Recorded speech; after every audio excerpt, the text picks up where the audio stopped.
Bonjour et bienvenue dans un nouvel épisode du podcast Spleen et Idéal. Je suis très contente de vous retrouver aujourd'hui. Ça fait, je crois, presque un mois que je n'ai rien posté.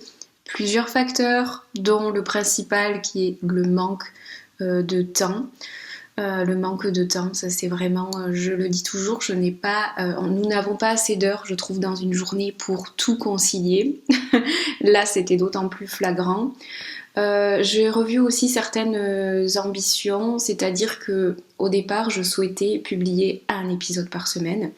J'ai réussi peut-être pendant un mois, un peu plus, mais parce que j'évoquais des sujets de façon un peu superficielle ou pas forcément aboutie. Et lorsque je l'ai fait, notamment pour Simone de Beauvoir et Gisèle Halimi, ça m'a pris énormément de temps.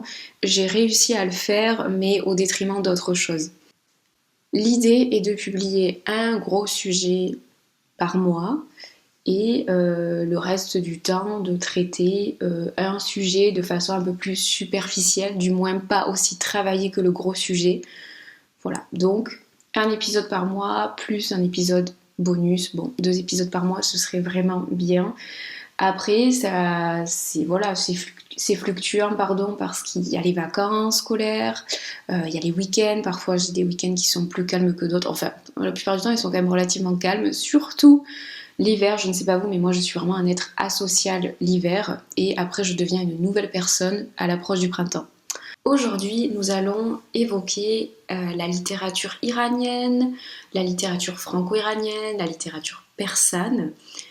Pour cela, j'ai invoqué, ça c'est à force de lire de la littérature persane, là je suis bercée par des djinns, des fées, des enchantements, enfin bon, vous comprendrez un petit peu plus là où je veux en venir. Mais je vais donc invoquer des autrices, mais aussi des auteurs. On va pas commencer... Je vais pas commencer par un ordre chronologique qui suivrait les dates de parution, pas du tout. On va suivre l'ordre de mes lectures parce que c'est plus simple pour moi. Vous allez très vite comprendre pourquoi je traite de l'Iran aujourd'hui. Je vous en dis pas plus parce que... Enfin, je m'étale pas plus là-dessus parce qu'en réalité, ça va être un épisode relativement long parce qu'il y a quand même 5 auteurs. Et c'est dense.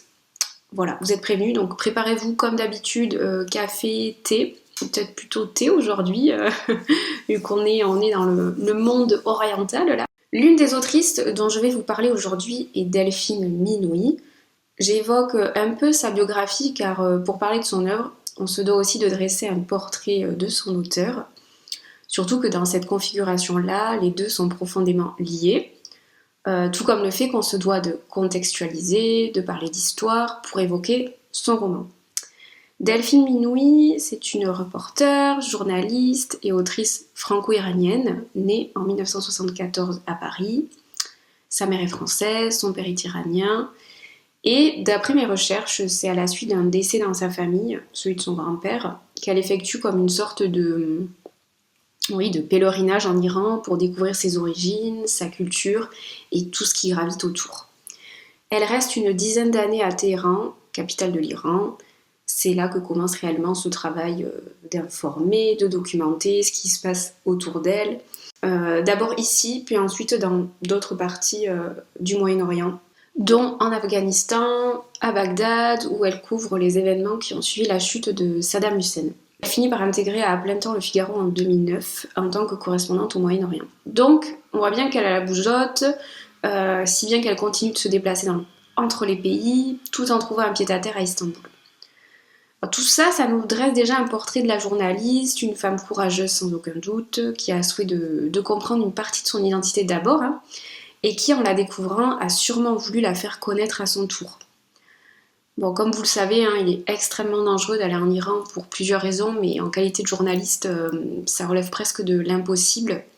Il y a des caméras à chaque coin de rue, les habitants sont sans cesse filmés dans leurs déplacements quotidiens. Et de plus, comme c'était assez suffisant, les caméras sont équipées d'une intelligence qui permet d'identifier les passants en cas d'infraction, la plus minime soit-elle.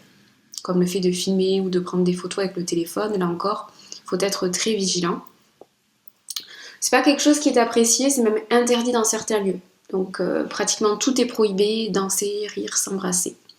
Bon, revenons à notre autrice. Alors, pourquoi ai-je choisi de parler, entre autres, de Delphine Minouy aujourd'hui, et plus particulièrement de l'Iran? Alors, j'ai récemment écouté un épisode qui s'intitulait Nouvelle génération de femmes en Iran, rencontre avec Delphine Minouy et la poétesse Atiye Atalzadeh. J'essaie d'avoir un côté là oriental, mais je pense que je ne vais pas prononcer leur nom correctement. Bon, du podcast La conversation littéraire de Mathias Hénard, produit par Radio France, que j'apprécie beaucoup. Dans cet épisode, il y avait donc notre autrice, la poétesse et sa traductrice Farideh Rava. Je ne connaissais aucune d'entre elles et j'ai passé un très bon moment. Entremêlé d'évasion, de surprise, de sourire, de tristesse aussi. Le tout bercé par la langue enchanteresse de la poétesse. Bon, je digresse si vous avez l'habitude. J'ai écouté ce podcast par intérêt et curiosité. Et parce qu'en parallèle, je m'intéresse à la littérature du Moyen-Orient. Intérêt personnel mais aussi professionnel. Dans le cadre d'un projet, je dois préparer un cours, j'ai dû préparer un cours sur des thématiques qui rejoignent les droits de la femme, sa place dans la société, le tout avec un lien qui est la littérature. L'idée, c'était de dresser un portrait de ce qu'est l'Iran depuis quelques décennies déjà.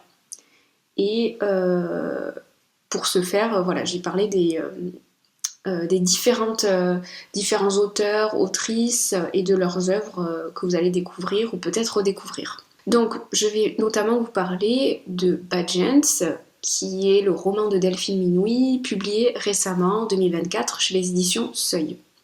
Alors, j'ai choisi de travailler sur ce roman pour pouvoir prendre quelques extraits et les présenter en classe. Ce que je trouvais intéressant, c'est le portrait d'une jeune Iranienne de 16 ans, donc proche en âge, puisque les élèves ont à peu près cet âge-là. Donc je trouvais que dans un souci d'identification, de proximité, je trouvais ça vraiment intéressant, de comparer deux sociétés opposées, mais qui se rejoignent sur certaines choses, qui leur sont en commun. Je pense notamment aux réseaux sociaux, aux amis, aux amours, enfin tout ce genre de choses-là. Badjens, nous informe son autrice, signifie mauvais genre en persan, mais aussi effronté. Les Iraniennes s'appellent ainsi. Dans notre jargon, cela pourrait se traduire par badass. Je trouve le titre très réussi, et juste au vu de ce qu'on apprend sur le personnage principal. Le roman commence par la situation finale. Nous sommes directement plongés au cœur d'une manifestation. On y suit le quotidien de notre héroïne, Zara, mais appelée Badjens, une adolescente qui, je cite, vient au monde mort-née, puisqu'elle n'est pas souhaitée par son père car elle est une fille. Donc dès sa naissance, elle n'existe pas aux yeux de celui-ci, elle est invisibilisée et ça se ressent. Son frère est privilégié, il est chéri, il est gâté, et au-delà de ça, le père accorde une importance émotionnelle et affective à son fils qu'il n'accorde pas à sa fille. Heureusement pour Badjens, elle est soutenue et aimée de sa mère. Ces deux dernières ont une relation très forte. Badjens, c'est un peu sa mère plus jeune, mais elle est encore plus déterminée. Et ça, c'est dû notamment à sa génération. Les Iraniennes veulent s'affranchir des rôles, de ce qu'on leur dicte de faire et d'être. Il y a une vraie rupture. Et cette rupture, elle est marquée par l'assassinat de Mahsa Amini. Il y a bien entendu eu d'autres événements qui ont attisé la colère des Iraniens et des Iraniennes. Mais Delphine Minouy s'inspire de Mahsa Amini, mais aussi d'autres jeunes femmes, notamment Nika Shakalami, tuée lors des manifestations. Elle leur rend hommage d'ailleurs en les nommant les rebelles de l'Iran avec entre parenthèses. Il faut, je crois, peut-être un peu rappeler quand même qui est Mahsa Amini. Vous n'avez certainement pas oublié son nom, mais il est important de le répéter. Puis voilà, c'est pas grave, on perpétue son histoire. Et puis parce que Badjens, c'est Mahsa Amini, du moins ça aurait pu l'être.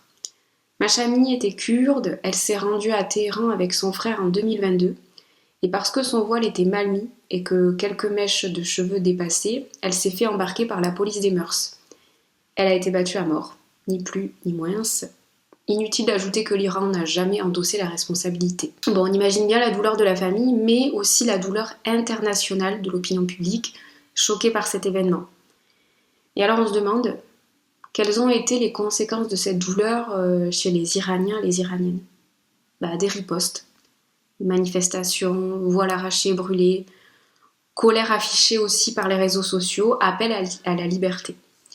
Liberté que l'on retrouve dans le mouvement Femmes, Vie, Liberté, qui devient le slogan de cette révolution. Parce que c'est une révolution, hein. Les femmes sortent et exigent le changement de régime, à savoir un régime autoritaire théocratique de la République islamique en place depuis 1979. Et ce qu'il y a d'incroyable et inédit, c'est qu'il est demandé par une grande majorité de la population, hein. Les hommes soutiennent les femmes, ils les applaudissent, leur disent qu'elles sont belles sans ce voile. Ce voile, l'hijab, symbole de l'oppression. Moi, je ne pense pas que les Iraniens ou les Iraniennes souhaitent l'abolition de la religion. Je crois que ce qu'ils souhaitent véritablement, c'est avoir le choix de prendre des décisions, de se réapproprier leur corps. Le véritable problème, c'est le gouvernement religieux. Et donc voilà, avoir le choix ou non de porter ce voile, mais cela va au-delà de ça. Hein. C'est pas de rattraper les sociétés occidentales ou de se mettre à leur propre niveau. Là, c'est vraiment de vivre dans leur société, avec leur culture, mais d'avoir le choix de ses actions. Décider de faire partie d'une religion ou non, décider de porter certains vêtements ou non.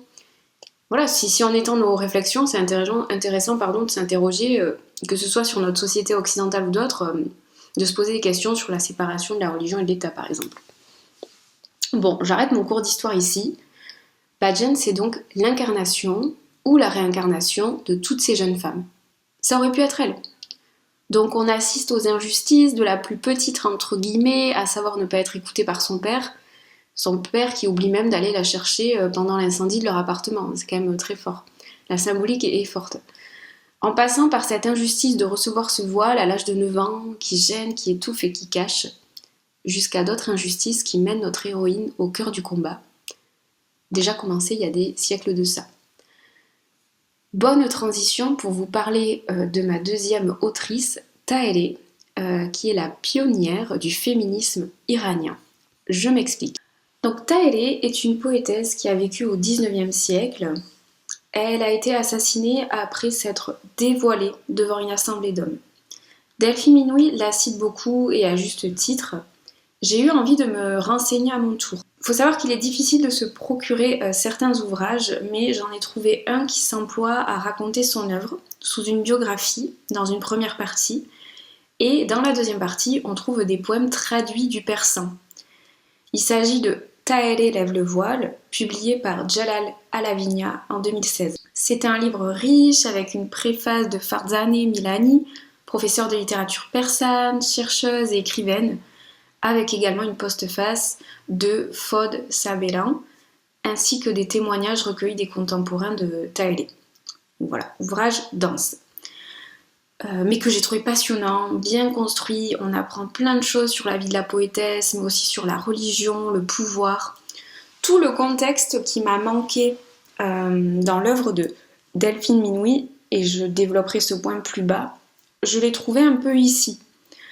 Tahereh est élevée par un père, comme l'aurait pu l'être un garçon. C'est-à-dire qu'elle étudie, fait rare puisque les filles n'y sont pas autorisées, elle écoute avec l'autorisation de son père des conversations entre hommes, des débats.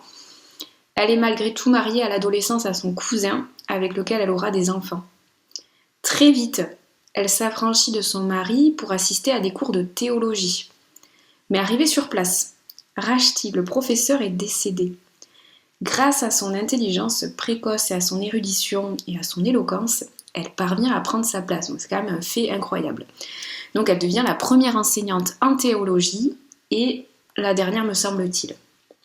Elle enseigne donc aux femmes la religion en leur apprenant d'abord à lire et à écrire, mais aussi aux hommes. Donc rendez-vous compte. Je cite. Lorsque Tahereh arriva à destination, Rashti était déjà mort.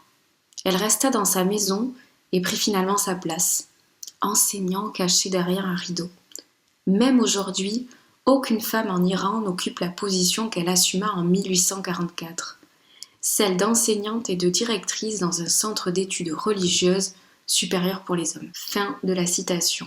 À la suite de ça, et pour sa foi inébranlable, elle reçoit le titre de Taélé la pure par le Bab. Alors le Bab, c'est le guide suprême de la religion du babisme, religion auquel a adhéré Taélé et qui consiste à rejeter l'autorité des lois et des règles de l'islam et à élever la femme au même niveau que l'homme. La poétesse parvient à divorcer de son mari car elle refuse de se réconcilier avec lui. Il ne cherche qu'à éteindre ses croyances, ses ambitions. Elle est expulsée à cause de ses activités et parce qu'elle est accusée d'être l'inquisitrice de l'assassinat de son beau-père, eh bien elle se voit contrainte de partir de Bagdad. En 1848, dans la province de Mazandéran, au nord de l'Iran, elle participe à un rassemblement de babis, donc les fidèles de la religion du babisme, qui se retrouvent participer à une convention. Et lors de cette convention, le Bab est déclaré fondateur d'une religion indépendante. Taélé y participe et annonce la nouvelle face à une assemblée remplie d'hommes conservateurs. Donc elle se dévoile là, visage découvert. Pour nous, ça n'a rien de choquant. On s'est dit juste, bon, bah, c'est une femme qui entre dans une assemblée d'hommes pour propager la bonne nouvelle, en quelque sorte. Mais pour les hommes, c'est vraiment perçu comme un choc. Hein. Y en a même un, bon ça c'est rapporté c'est rapporté par un contemporain et donc cité dans le livre. Il y en a un qui est tellement choqué par cette vue qui se serait tranché la gorge. Certains se cachent les yeux, se couvrent les oreilles. Voilà, c'est un petit peu chaotique. Bon, après cela, un nouvel exil débute et elle finit tout de même par être arrêtée, emprisonnée et finalement exécutée. Donc nous avons évoqué pourquoi Taélé est considérée comme une des pionnières du féminisme iranien. Elle a toujours refusé d'être enfermée dans des dictats, d'être opprimée par des lois.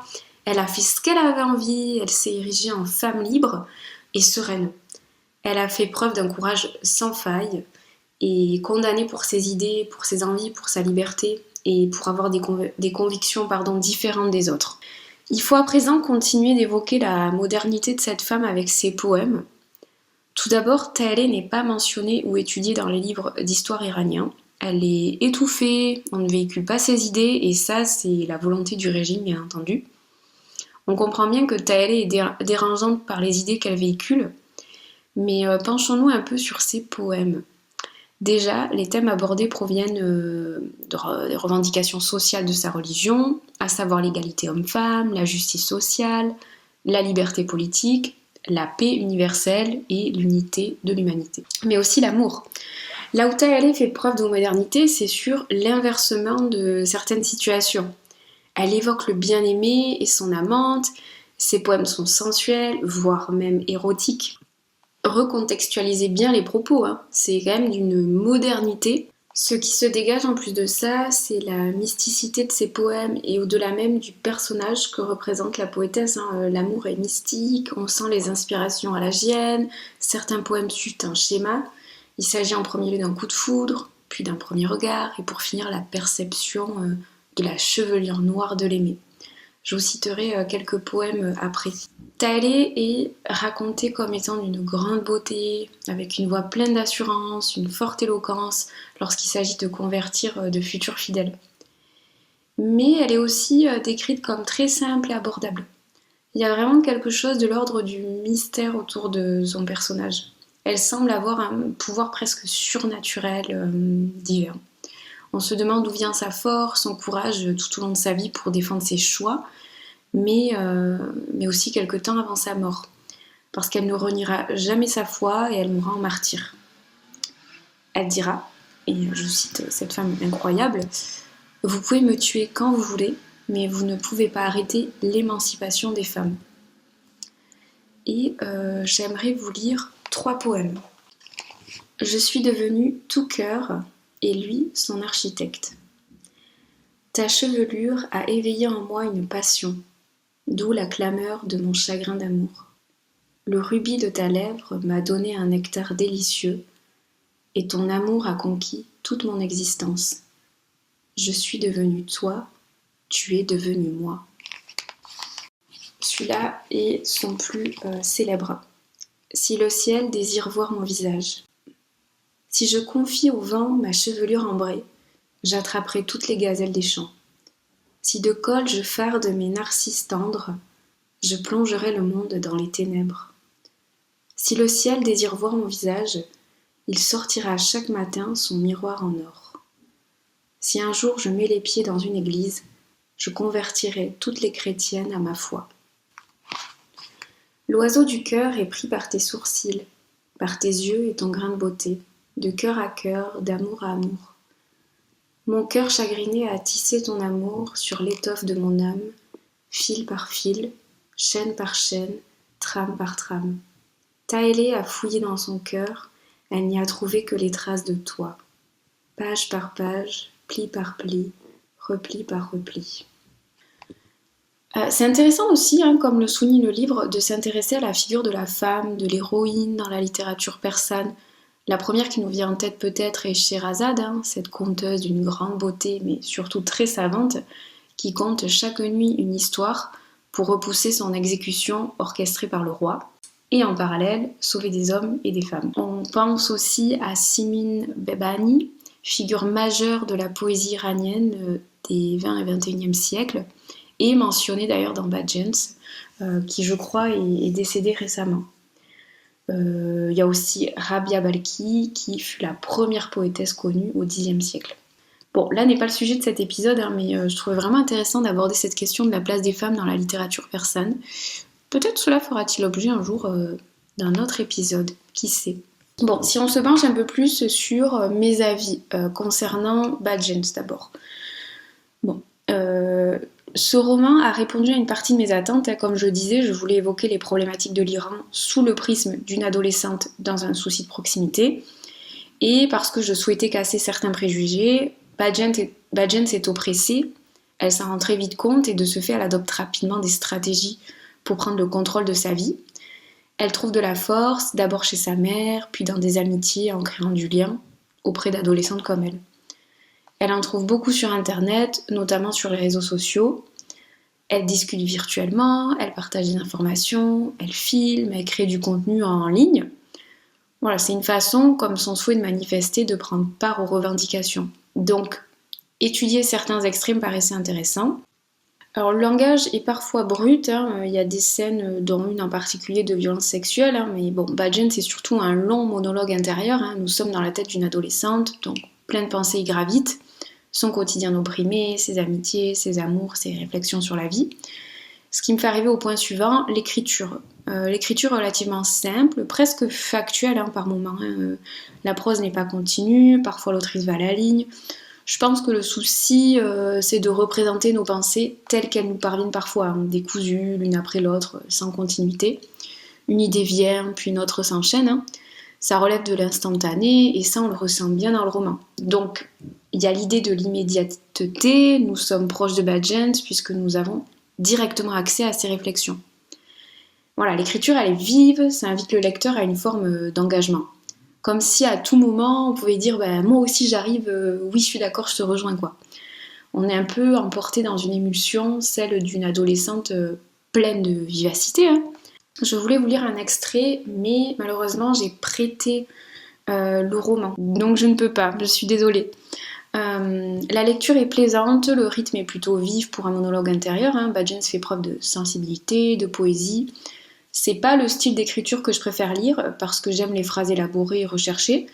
Je dis pas que l'écriture n'est pas recherchée chez Delphine Minouille, je dis simplement que son écriture simpliste est motivée par des volontés que je comprends, mais qui ne correspondent pas forcément à mes goûts. Mais j'ai tout de même passé de bons moments avec cette héroïne. Un élément qui m'a manqué, c'est peut-être l'absence réelle de contexte, d'amorce, ou pas forcément, mais un point historique, social et culturel. Encore une fois, ça n'entre pas dans les volontés de l'autrice. Sa volonté, je pense, c'est de retranscrire les problématiques religieuses, sociales, etc., avec un point de vue actuel, moderne, celui d'une adolescente. Et si on veut ces compléments d'information, c'est à nous d'aller les chercher, de se documenter.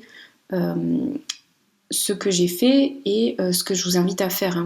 Au-delà du fait que les recherches sont passionnantes, on découvre, on redécouvre des éléments qui viennent casser nos idées ou au contraire les confirmer.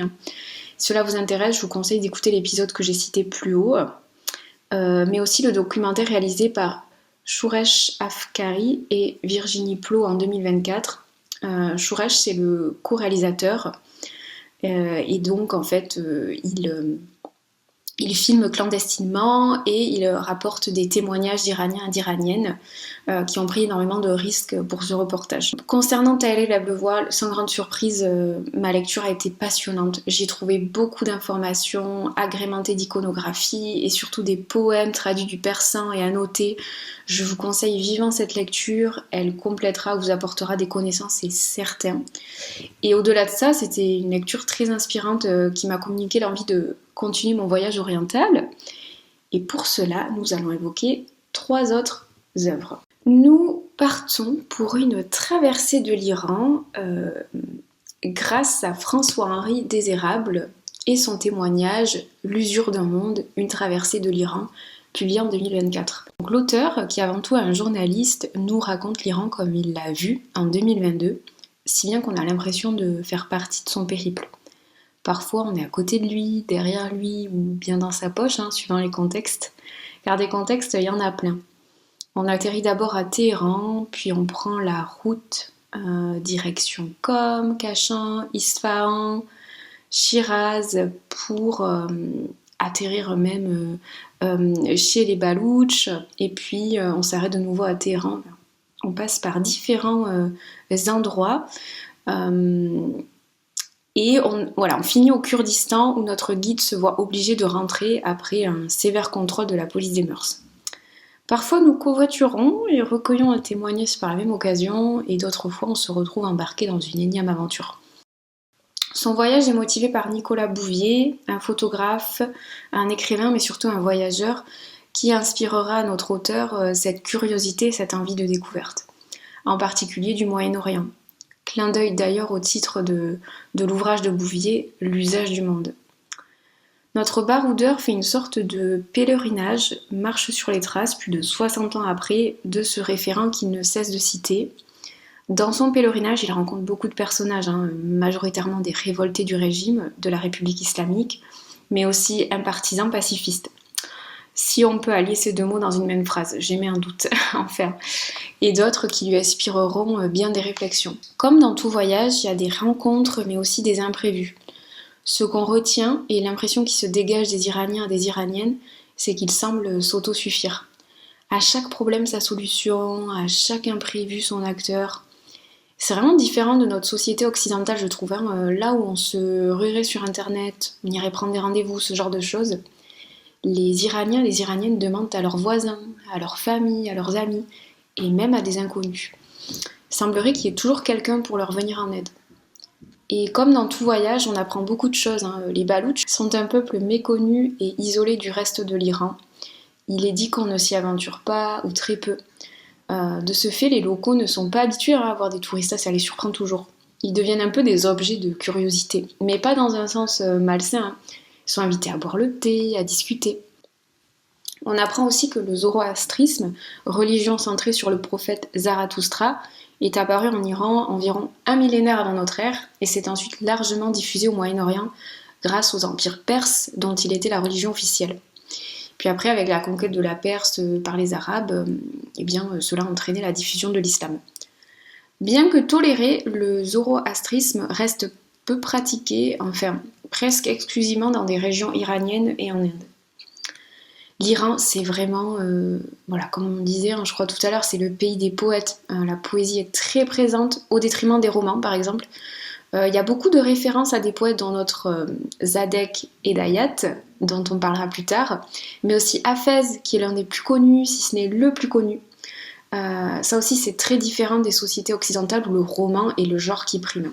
C'est une lecture que j'ai beaucoup appréciée, je l'ai trouvée bien construite, bien écrite, une lecture assez inédite puisqu'on peut vraiment s'identifier à l'auteur et profiter pleinement de ce qu'il nous raconte. Il n'est pas spécialiste de ce pays, il n'est pas historien, ses motivations sont vraiment l'observation, la compréhension et la transmission. Il nous raconte l'histoire de l'Iran en laissant la parole à ses rencontres, mais aussi par des faits historiques, avec sa sensibilité, son humour, sans jamais nous alourdir de didactique en fait.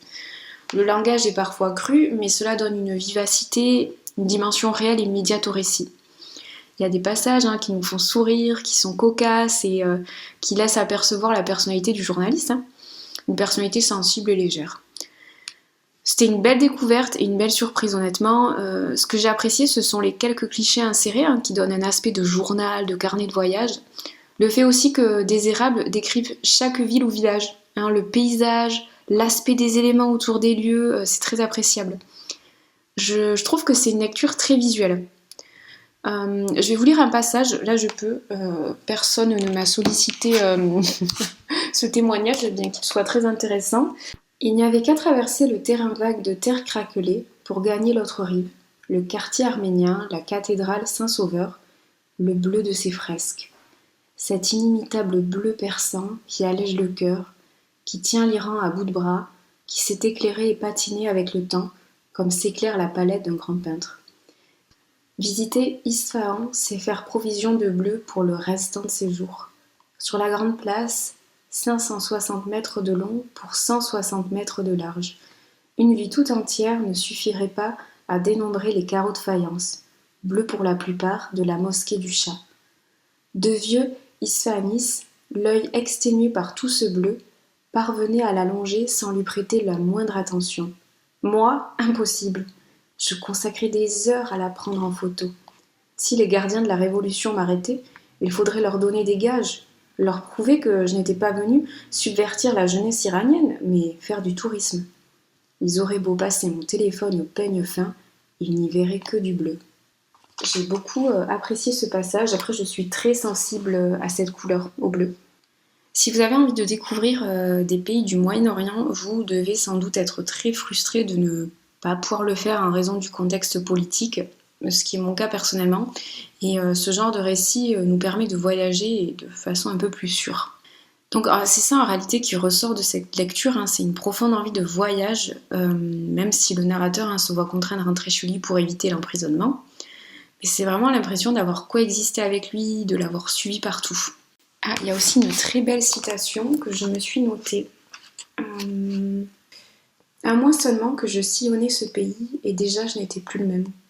Si l'on voyage, ça n'est pas tant pour s'émerveiller d'autres lieux, mais c'est pour en revenir avec des yeux différents, et dilater le temps qui passe. Chez soi, les heures nous filent entre les doigts. En voyage, un seul jour a l'épaisseur d'une semaine, une semaine d'un mois, un mois d'une année, une année d'une vie tout entière. Ensuite, on continue notre périple. La prochaine autrice dont je vais vous parler s'appelle Shoukoufeh Azar. C'est aussi une journaliste, elle est née en Iran en 1972. Elle est arrêtée plusieurs fois pour ses articles qui déplaisent au gouvernement de l'Iran et elle finit par s'exiler en Australie où elle obtient l'asile politique en 2011. Son roman Quand s'illumine le prunier sauvage est publié en 2023. Il est écrit en farsi, c'est un dialecte du persan, et il est traduit de l'anglais par Muriel Sapati. On suit la vie d'une famille composée de 2 parents et de leurs 3 enfants. Ils décident de fuir Téhéran qui est devenu trop dangereux pour un village du nom de Razan. Quelques pages plus loin, mais assez rapidement dans l'intrigue, on apprend une information surprenante qui va changer notre dynamique de lecture. C'est un roman merveilleux où le folklorique iranien nous transporte autour de djinns, de fées, de sirènes. Faut vraiment délaisser son esprit cartésien pour se laisser envahir par le folklore iranien. Lecture donc surprenante, mais dont le pari de voyage saupoudré de magie est réussi pour ma part. C'est véritablement une intrigue autour de l'espoir, des deuils, des illusions, de l'amour, mais aussi de la colère. Et au milieu de tout ça, notre lecture est ponctuée d'êtres magiques, de légendes. On se retrouve partagé entre le monde des vivants et le monde des morts, si bien qu'on finit par se demander de quel côté est-on. Est-ce les morts qui visitent les vivants, ou bien le contraire ? Dans tous les cas, les morts et les personnages magiques permettent de soutenir les vivants face aux atrocités absurdes du régime iranien et de la folie de ses commanditaires. Vous l'aurez sûrement compris, c'est une lecture déroutante, mais lecture qu'on peine à reposer parce qu'on a envie de continuer, en espérant que les futures pages répondront à nos interrogations. On s'attache à la protagoniste, à sa famille. Il y a beaucoup de passages émouvants parce qu'une certaine fatalité entoure les personnages. Fatalité, mais aussi félicité parce que cette famille est protégée. du moins épaulé par des personnages magiques, hein. On a donc accès à des légendes persanes, la mythologie, des références historiques mais aussi livresques, des explications sur la religion zoroastrienne. Je dirais que c'est un roman parsemé de poussière magique. Parfois on est dans une réalité crue, dure, hein, et d'autres fois on a l'impression d'être dans un monde parallèle. Dans l'écriture persane, j'ai remarqué qu'on fait appel aux répétitions, ce qui a pour conséquence d'appuyer un propos et d'émouvoir le lecteur. Ça donne une écriture emphatique, très imagée, qui fait directement appel à nos émotions. J'ai beaucoup aimé cette écriture. J'ai peut-être trouvé par moments qu'elle pouvait être un petit peu mielleuse ou bien qu'il y avait un mot de trop.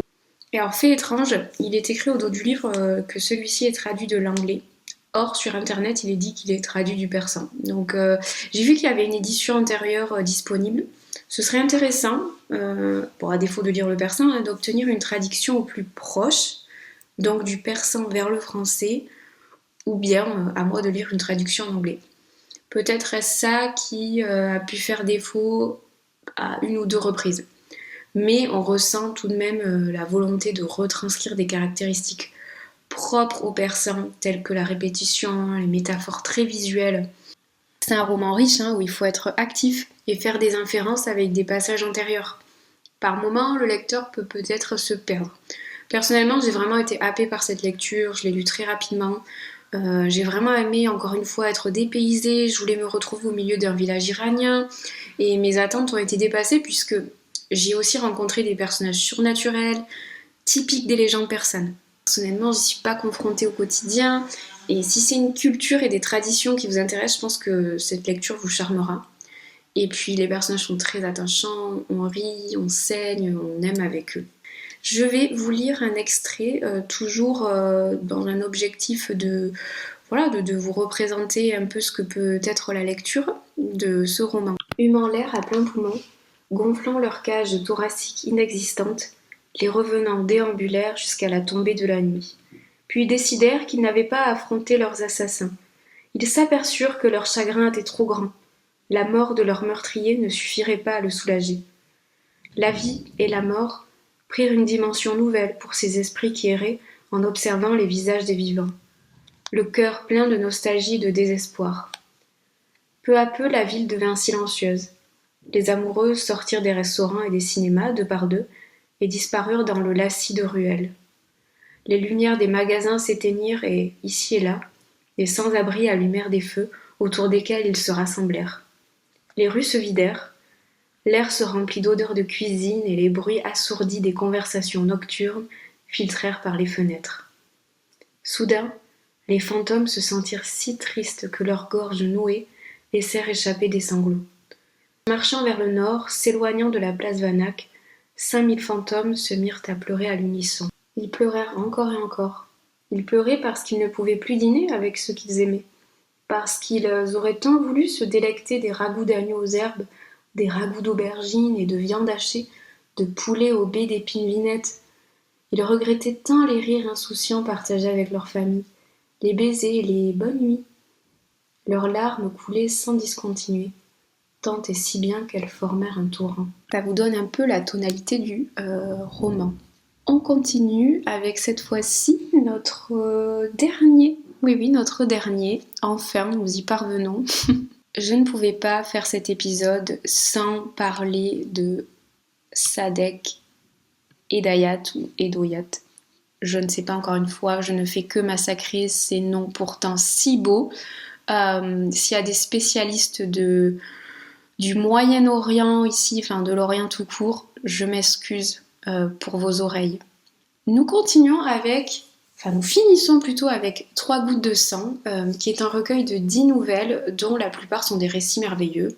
Ces nouvelles pourraient s'apparenter aussi à des contes, on y trouve systématiquement une morale. Sadek nous conte un récit comme Scheherazade pourrait le faire. Ces récits sont très bien construits, la prose est admirable, on rentre très facilement dans l'intrigue, si bien qu'on peine un peu à sortir le nez du bouquin. J'ai toujours un peu de mal pourtant à rentrer dans une intrigue et je dois dire que ça n'est pas arrivé une seule fois. Concernant les nouvelles, certaines sont plus anecdotiques je dirais et d'autres sont plus profondes. On retrouve très souvent une satire du régime iranien et de toutes ses injonctions. Le gouvernement religieux, le pouvoir, la force, les offenses faites aux femmes. L'auteur cherche à divertir mais aussi à transmettre tout l'absurde des conséquences du gouvernement sur la vie quotidienne. J'ai trouvé ça très moderne, déjà par la forme, parce que l'auteur est un des premiers romanciers iraniens, c'est vraiment un précurseur, parce que la poésie tient la place d'honneur. Mais j'ai trouvé ça moderne aussi pour le fond. Il est quand même né en 1903. Il y a quand même quelque chose de foncièrement moderne à critiquer une société sous la forme de petites histoires, de contes, et surtout celle-ci. Un autre fait intéressant aussi, la place des femmes dans le recueil. Elles sont souvent décrites comme enchanteresses, et même si elles se retrouvent dans des situations difficiles, elles s'érigent en femmes fortes qui se jouent des hommes, par moments. Bon, c'est très difficile de résumer ces 10 nouvelles qui sont différentes parce que certaines glissent vers le merveilleux, voire même le fantastique, alors que d'autres restent dans un registre plus classique, si je puis dire. On retrouve comme thème la folie, l'amour, la ruse, les légendes, toujours les légendes. Je m'attendais pas à ce que la spiritualité fasse autant partie de ces lectures, mais maintenant je comprends bien qu'il ne pourrait en être autrement. Quand les personnages doutent, ont besoin de réponses ou au contraire veulent agir en vue d'un but précis, ils font appel à leur spiritualité. Je pense que c'est quelque chose de profondément ancré. Et je me demande d'ailleurs quelle place a cette spiritualité qui est décrite dans le quotidien des Iraniens. Moi en tout cas j'ai adoré la retrouver dans mes lectures, je me suis sentie dépaysée et c'est vraiment ce que je souhaitais. J'aime beaucoup la mythologie. Donc Hedayat est plus connu pour son roman La Chouette aveugle, il est donc dans ma pile à lire. Néanmoins je vous conseille vivement 3 gouttes de sang. Si vous avez aimé le Horla de Maupassant ou bien Kafka de manière générale, alors vous ne pourrez qu'aimer Hedayat. On sent bien évidemment les inspirations de sa propre culture, mais également celles de ses contemporains, dont Kafka et l'absurde. Et si je dis pas de bêtises d'ailleurs, Hedayat a traduit Kafka. Ce que j'ai oublié aussi de préciser, c'est qu'il est très fréquent dans la littérature persane, mais j'imagine pas que, en plus des répétitions, des métaphores très visuelles, c'est l'insertion des vers dans le roman ou bien des extraits de chants. Encore une fois, c'est l'omniprésence de la poésie. Et autre chose aussi, il y a beaucoup de références, notamment des références à des mythes. Je pense ici au mythe le plus connu, le mythe de l'amour, qui est le mythe de Layli et Majnoun. Alors je ne sais plus quelle est son origine, je crois que son origine est empruntée à la mythologie arabe, me semble-t-il. Mais en gros, bon, pour faire ça simplement et parce que sinon l'épisode va être beaucoup trop long, il s'agit de Majnoun, un poète qui est épris d'amour pour Layli. Et dans les mœurs, il ne fallait jamais mentionner le nom de l'être aimé. Par exemple, dans l'écriture persane, grammaticalement, tout est neutre, donc il n'y a pas de pronom de genre. Donc on ne sait jamais si on parle d'une femme, d'un homme. En tout cas, il ne fallait pas nommer l'être aimé. Sinon, c'était lui porter une grande injure. Et c'est ce que Majnoun a fait. Il a cité Layli dans ses poèmes. Et à cause de cela, notamment, ils n'ont pas pu sceller leur amour et il est parti s'exiler. Donc c'est une tragédie en réalité. Donc il y a beaucoup de références à des mythes, dont ce mythe-là, il y a beaucoup de vers qui concernent l'amour, de chants aussi. Et j'ai trouvé ça très intéressant. Ça donne encore plus d'énergie, de dynamisme. Ce sont vraiment des lectures plurielles, je trouve. On a un autre genre à l'intérieur, on a des insertions. C'est très riche. Voilà. J'espère que cet épisode vous a plu malgré son format qui est beaucoup plus long et riche que d'habitude. En attendant le prochain épisode, je vous souhaite une très belle journée ou une très belle soirée.